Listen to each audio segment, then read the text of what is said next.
Hello everyone, আসসালামু আলাইকুম। আশা করি সকলেই ভালো আছেন। এই যে এটা হলো পাথরকুচি পাতা। এই পাথরকুচি পাতার গাছটা কিন্তু অনেক উপকারী। এটা আসলে ঔষধি গাছ হিসেবে ব্যবহার করা হয়। মানে আয়ুর্বেদ চিকিৎসকেরা এটা অনেকবার ব্যবহার করেছেন এবং এর অনেক উপকারও পেয়েছেন। এটা পাথরকুচি পাতাটা মূলত হচ্ছে কিডনি বা মূত্রনালীতে পাথর গলাতে বা দূরীকরণ করতে সাহায্য করে।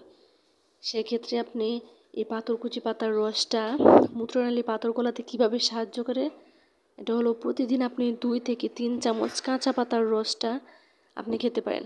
তাহলে দেখবেন যে আপনার প্রস্রাবের মাধ্যমে প্রস্রাবের সাথে ধীরে ধীরে পাথরটা মানে গলতে সাহায্য করবে, গলে বেরিয়ে যেতে সাহায্য করে। তবে কিছু সাবধানতা অবলম্বন করে আপনাকে এটা ব্যবহার করতে হবে। গর্ভবতী বা স্তন্যদানকারী মায়েদের চিকিৎসকের পরামর্শ ছাড়া সেবন করা উচিত নয়। ধন্যবাদ।